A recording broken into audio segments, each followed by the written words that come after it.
Hi, my name's Kaylee and this is my personality typing video. Let me just get right into the questions. Number 2, how old are you? I'm 26. Number 3, where are you from? What other countries have you lived in, if any? I've always lived in the United States. I am originally from Pennsylvania and moved to Arizona 5 years ago. Number 4, do you have any physical or psychological conditions that may affect your personality? For example, autism, ADHD, personality disorders, drug use, brain injury, etc. No. Number 5, what do you do? If relevant, what did you study in university? My degree is in history. That's what I graduated in. I've never used it. I've been in the beauty industry for the past 3 years, managed a salon, and I left about a month ago and I start my new job this week. It's in beauty sales.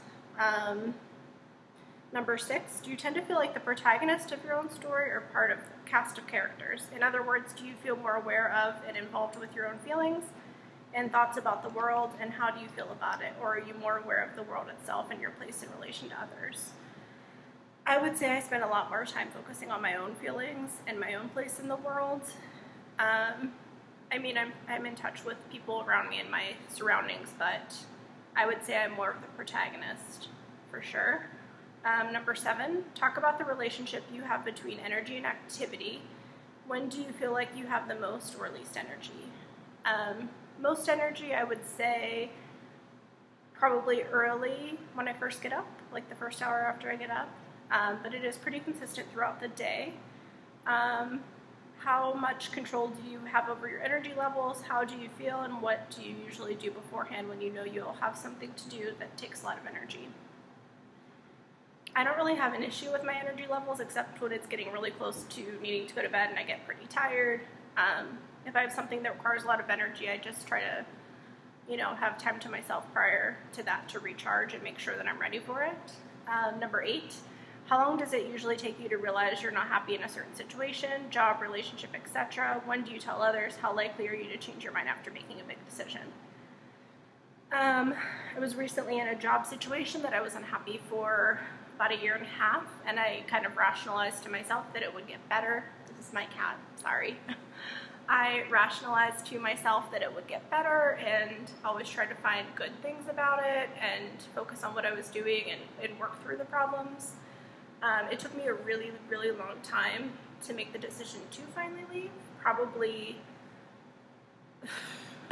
months longer than it should have, but when I finally did, there wasn't really any going back. I had tried to leave one time and my boss talked me out of it, and I stayed because she addressed some issues, but then when I finally did leave, for sure it was done. There was no turning back. Like, once I make a decision, I pretty much stick to it, and unless something very impactful changes with the situation, I won't change my mind. But it can take me some time to make that choice. Number 9, if you're going to a gathering of people, what are the most likely reasons you would do this? Probably a family function that I have to go to. What kind of activities do you hope will happen there? If it's a family function, I usually hope that it'll go pretty quick. Most of the social things I do tend to be with either like my husband or close things, but bigger social gatherings are typically things I need to go to because I'm expected to be there. Sometimes people make big changes in their lives. When have you experienced this? What are some other examples that you haven't personally experienced? 5 years ago, I moved cross country for my husband's job. That was a pretty big change. Quitting my job recently was a really big change. Some things I haven't experienced. I haven't gone through like a major breakup in my adult life. And I guess another big change that I've experienced was a close death in the family about 8 years ago. My grandmother died, and that was a really big change. That's really all I can think of for big experiences that have been impactful. You decide to build a fence on your property. As you begin construction, your neighbor approaches you and begins to angrily curse at you, screaming that you are actually standing on his property, and if you don't stop construction right away, he will sue you. How do you proceed? I'd be pretty upset. I would try to calm them down and probably explain why the fence is important. And I would make sure that I was on my own property because I don't want to be infringing on someone else's space. Number 12, imagine that you're an art critic or art teacher and you are presented with the following piece of artwork. Present your evaluation and critical analysis. Let's see.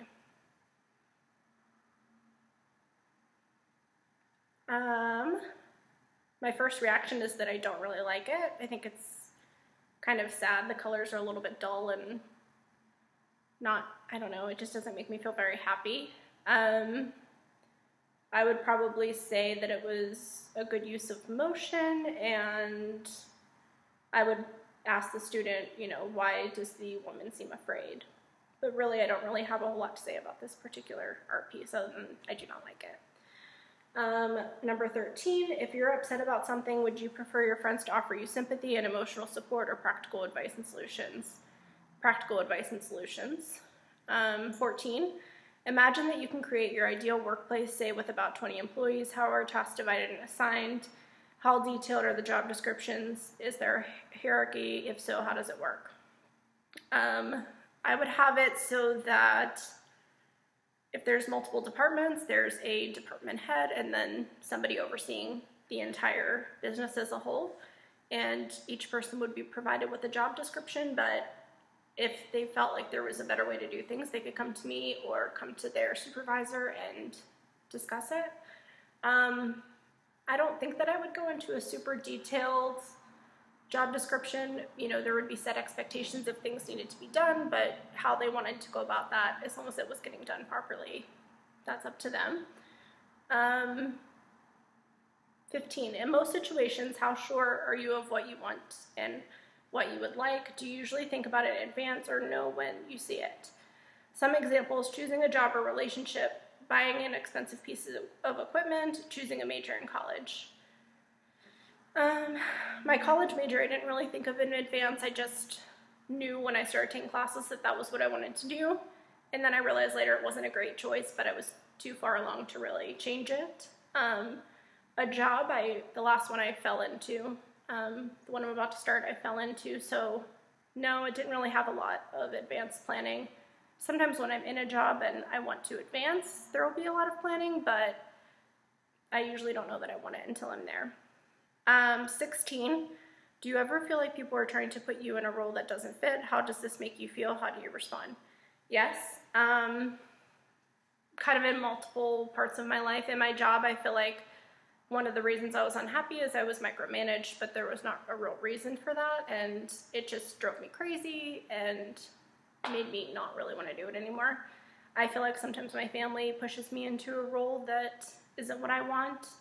My parents expect me to be at a lot of social functions and things like that, and I just don't see the value in some of them. So I tend to resent that a little bit, but yeah, I kind of don't want to be pushed into a role that I don't want to do. That's a big thing for me. Typically, it causes me to respond negatively and causes conflict either with my family or to just be like, you know what, screw this. Number 17, name some of the most unpleasant sensations you've experienced. Getting blood work, I'm petrified of. I will pass out, go into a full-blown panic attack, throw up. That's really the only thing that causes me to react that way. I also don't like the sensation of cotton balls for some reason, but it's just when it's dentistry, really. 18, how easily do you cry? What kind of situations make you cry? If I'm very mad, I can cry. If I feel really betrayed, I will cry, but I'm pretty good about holding it together until, you know, I can let it out. I don't typically cry in public unless it's really, really bad. Read the following quote. What does it mean to you? Do you agree with it? Why or why not? They say the great beasts once roamed this world as big mountains, yet all that's left of them is bone and amber. Time undoes even the mightiest of creatures. Just look at what it's done to you. One day you will perish. You will lie with the rest of your kind in the dirt. Your dreams forgotten. Your honors effaced. Your bones will turn to sand, and upon that sand a new God will walk, one that will never die, because this world doesn't belong to you or the people who came before. It belongs to someone who has yet to come. I think it's really depressing. I don't necessarily believe in an afterlife, but I don't really have any desire to think about what's going to come after me. I think that that's a really sad way to look at it. And I tend to think that, you know, we all leave some legacy behind and that we're not just completely forgotten when we die, you know, if we've done something impactful for the world. Number 20, what would you be willing to sacrifice to get what you want most? What would be off limits? I would sacrifice relationships, I think, if they were negatively impacting me achieving my goals, but I don't think I would ever sacrifice what I believe in. I not necessarily laws, but if somebody was really valuable to me, I wouldn't be able to sacrifice that relationship. Or if it felt really wrong to me, I don't think I could just put it aside and do it. It would tear me apart. Yeah. 21. Imagine a 1-hour conversation in which person A is doing almost all of the talking and person B is impatiently listening and not responding much. Which role would be most likely to take? How do you feel about that? I feel like I typically do most of the talking. I don't know. I've always been a pretty talkative person. 22. Think about the role you play in getting together with your friends. You can talk about what usually happens as well as what you would ideally prefer. In particular, think about who contacts you first, who decides when to hang out, how far in advance you discuss the plans, who sets the mood for the event, relaxing, distracting, exciting, etc., and who suggests a specific activity or place. Typically for me, it's just, you know, grabbing coffee or grabbing dinner or seeing a movie, and generally it's them contacting me. It's not that I don't care, I just may not think of it. And sometimes it's the day of, sometimes it's a couple days before, unless it's something, you know, really, you know, that requires a lot of advanced planning. Typically it's more relaxing things like, you know, like I said, a coffee or a movie. I'm open to them suggesting the place, but oftentimes I will too.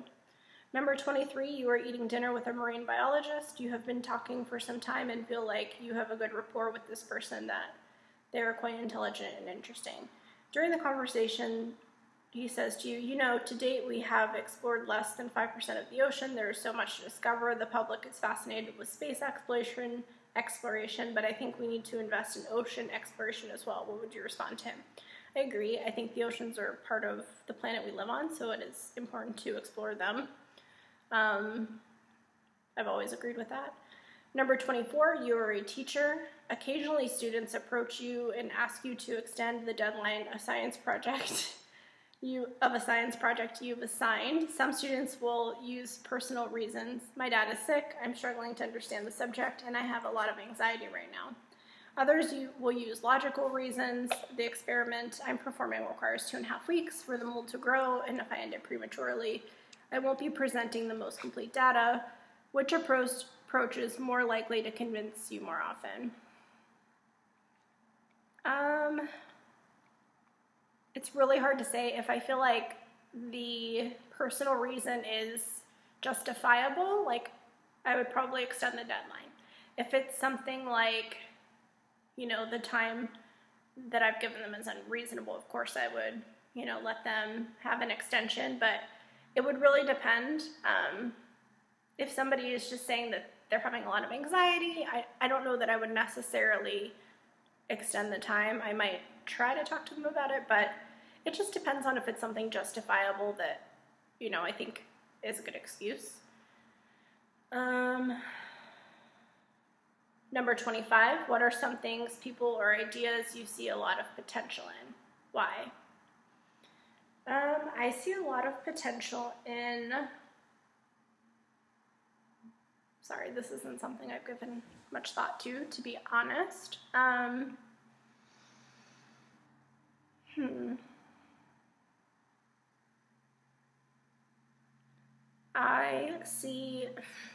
Honestly, I can't think of a response for this one. I'm going to skip it and maybe come back. 26, how would you describe your group of friends as a whole? My friends aren't necessarily that good of friends with each other. Yes, I tend to more hang out with them one-on-one, and I have one friend that's quite different from me. We've been friends since childhood. We're very close, but we've kind of gone different directions in our lives. My closest friend is quite quiet, quite introverted, quite,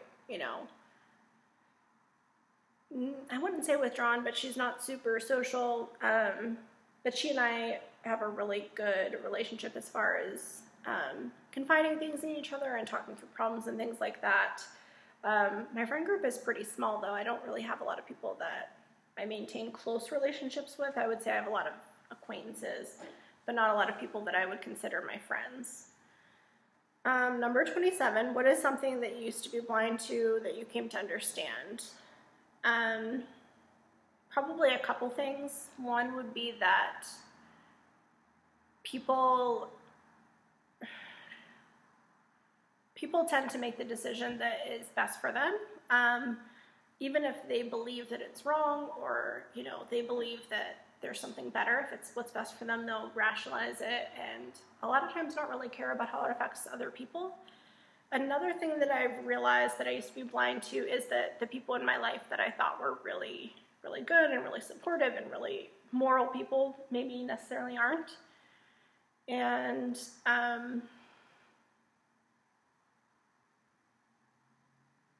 also sometimes that it's not okay to know all the answers. I used to always be like, I need to figure this out, I need to know what I'm doing, I need to have a plan, and now I've realized it's necessarily not that important.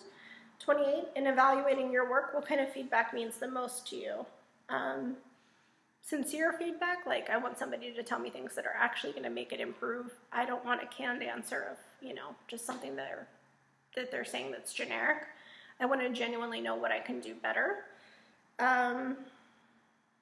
For instance, if you wrote a book or essay, what would make you the most confident that it was actually good? Not just a compliment saying that it's good. I want to know why it's good. Why do you like it? Why are you telling me that it's a good essay? Like, don't just say, hey, you did a good job. Tell me why. 29, you've assembled a team of like-minded individuals to solve a problem. What kind of problem might you be working on? Give a few examples. Maybe something work-related. Achieving sales goals, maybe. If it's something non-work related, I don't know, not sure. 30, I'm a potential romantic or business partner, sell yourself. I would probably sell myself very differently in those situations. If it's a potential romantic partner, I would probably just try to be really charming and talk about why I don't know, I haven't dated in so long. I would just try to ask them what their interests are and really try to plan a really nice evening, maybe a good meal. I don't know. I haven't really sold myself in that sense. My relationships have always been kind of like a mutual attraction, and it just gone from there. But if it was work or a job interview, I would focus on how I'm driven and determined and a good creative problem solver and good at motivating others. And that's kind of what I would focus on and sell. So in that scenario, say this was like a role-playing scenario, I would say, if you ask me why I'm good for a particular job, I would say I'm a driven, creative person. I'm great at solving problems. I'm also good at motivating others, not only meeting my own goals, but encouraging others to do the same. I'm good at identifying other people's needs to kind of connect them with things that they're going to want to buy. And I'm dedicated. That's really bad, sorry. I feel like I got through these questions really fast. I know it was supposed to be 40 minutes to an hour, so maybe I should go back and expand on some of them. I don't know if did I talk really fast? Let's see. Let me see which ones I can go back to. Maybe number 6, the whole protagonist or cast of characters question. I think I feel more like a protagonist because I am more focused on my own role in things, not necessarily other people's role. I do care about other people, but I don't tend to see myself as part of a group. I tend to see myself as my own entity, I guess. But yeah, I think I do spend more time focusing on my own feelings and thoughts and not necessarily the world around me. I am aware of my surroundings. I feel like I'm a pretty observant person, but I'm not necessarily in my mind focusing on that. Let's see, what other one can I expand on? Not realizing I'm happy. I think historically, I've always kind of put off accepting that I'm unhappy in situations. I'll know deep down that I am unhappy, or that I need to fix something, or that it's not working, or that I need to make a change, and I'll be kind of gung-ho about it in my mind, but I might not necessarily feel like it's the right choice. I'll kind of waffle back and forth and wonder, like, is this really the right choice? Am I making a mistake? Am I going to regret this? Is this something that, you know, is really going to benefit me long term, or is this something that I'm screwing myself over by leaving this situation or changing it?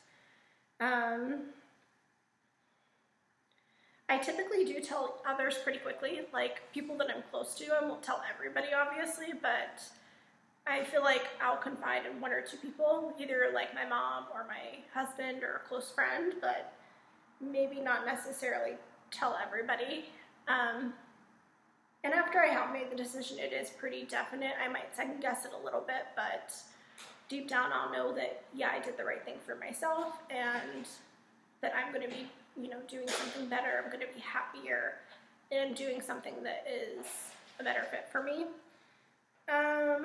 The gathering of a large group of people, I sometimes enjoy that. It's a little bit exhausting sometimes. A lot of things are, you know, if it's a family function or a work event or something, I don't necessarily enjoy forced interactions. I like talking to somebody. I like discussing things that, you know, we're both interested in, but sometimes I don't have a desire to go and just be somewhere just because it's what's expected. Like, to me, it's not fun. There's other things I could be doing. You know, it's just, and a lot of times I'll find an excuse. Like, if it's a family function, I used to use work as an excuse. Or if there was something work-related that I didn't necessarily want to do, like a team builder, I would say that my family was my excuse. Like, sometimes I don't like those kind of forced interactions. If it's something I have to do and I'll upset somebody that's important to me, like, I will go and I'll make an appearance, but it's like pulling teeth to get me to go. I'm trying to think back to number 10, the big changes in their lives question. I guess getting married is a big change. It wasn't a big transition period for me because we had been together for a few years and lived together. But yeah, I would say that's a major life change that I went through. I don't have any kids. I'm about to be 27. I, for a long time, wasn't sure I wanted kids. I thought I probably did eventually, but wasn't really sure. And then one day I woke up and was like, yeah, I want to have a kid. Let's do this. Like, out of the blue, I thought it would be years and years and years, and then I just made that decision. So that was kind of a big change for me to make that choice and change my mind. But yeah, haven't had any kids yet. My recent job change is a big change. That was probably the thing that has impacted me most recently. It was really hard, really emotional, really stressful. Moving cross country wasn't particularly stressful for me. I thought it was exciting and fun. I've moved, houses several times, and I think that's exciting and fun, and I like it. The only change in my life that I would say is, overall negative is when my grandmother passed away, because she helped to raise me. She was pretty involved with my life growing up. But I honestly, because it was 8 years ago, I don't really think about it a whole lot. Like, I remember generally that it's upsetting and sad I miss her, but a lot of the details I don't really think of or remember. I think I've kind of blocked it out. And, I guess another big thing that impacted me recently, we thought my mother had renal cancer, and we went through removing her kidney and all the related appointments and surgeries and things for that, but it turned out to be fine. It was kind of stressful during the time, but it worked out. Let's see. But yeah, I think that's it for big changes.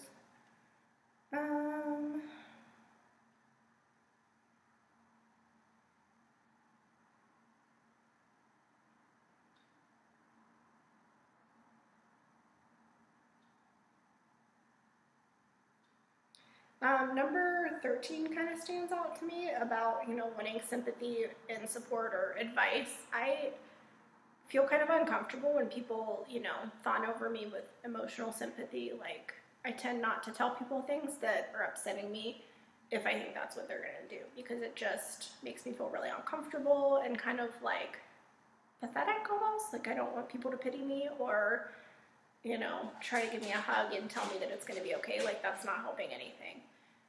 So if they have something to offer to the situation and advice, like, I'm for sure open to it. I like to see other perspectives, but I have zero interest in getting sympathy from people and support. I might want somebody physically there, but I don't want to be like hearing some sort of, oh, poor you conversation. I don't want to deal with it. But sometimes when I do work through situations, I do like to vent to somebody, and it's more that I want my feelings to be validated. Like, sometimes I used to wonder, like, do I really have a right to be mad about this? Am I being overly sensitive? Am I being crazy? Am I overthinking this? Because I do tend to overthink. So it's nice to hear that, I'm right, but that's really it. Number 15, how sure are you of what you want and what you would like? I kind of go back and forth on this one because I would like to think that I'm a planner and that I'm really good at knowing what I want ahead of time and working towards it, but historically that really hasn't been the case. Everything that I've done and achieved has kind of fallen in front of me, and I either took it or didn't take it, so I don't know. Let's see.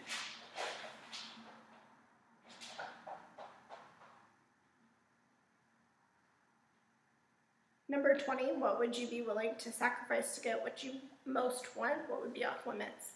Like I said, I would sacrifice relationships if they weren't good ones, if they weren't ones that I wanted to maintain long term, if it was a person who I felt really wasn't in line with what's important. Like, their morals aren't in line with me, if I don't think that they're the kind of person I want to maintain a relationship with, I would sacrifice that relationship.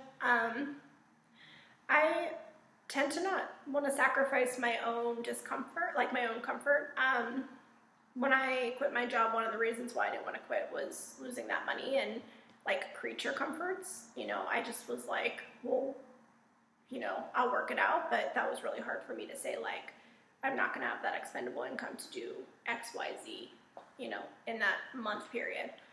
So it's hard to sacrifice my own comfort, as bad as that sounds. Like, I really don't like to. I will if it has to happen, but I don't enjoy it. I've also learned that I don't want to sacrifice my mental well-being. I used to kind of be too, sorry, that was my cat, she's not happy. I used to be, really, if I'm involved in a situation, I'm invested in it. Like, I will do whatever it takes and be there, be available 24/7. I've decided that I'm not willing to ever sacrifice my freedom or having a life again. To me, it's really important to have that freedom and that balance and to do things that make me happy, and I've kind of realized that. Let's see. I don't understand how I've gone through these questions so quickly.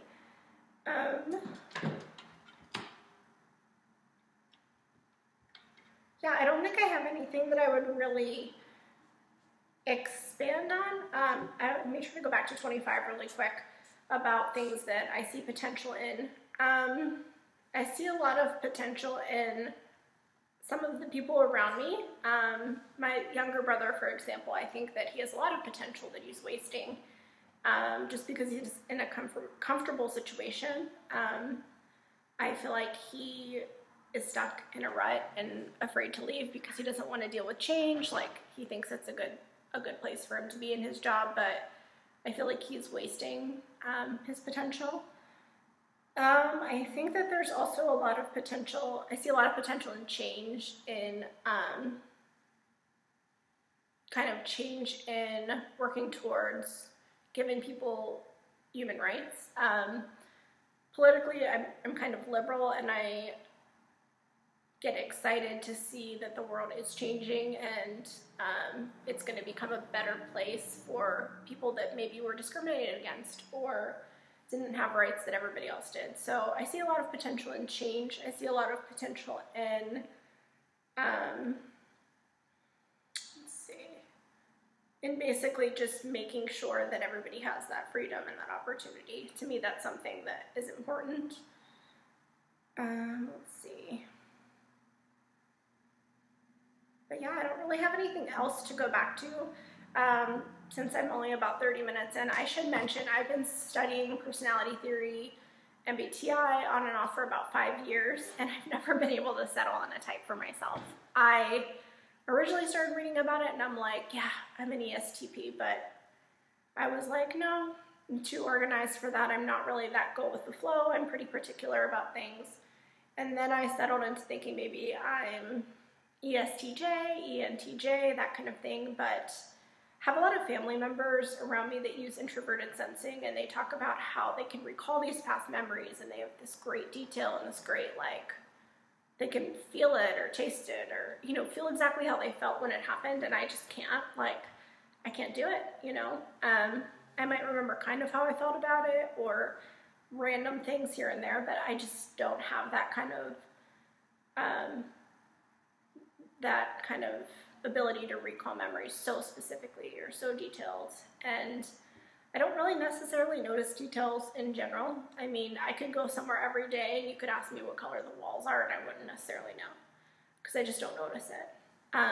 So that's kind of what led me to think maybe I wasn't that type, kind of question it.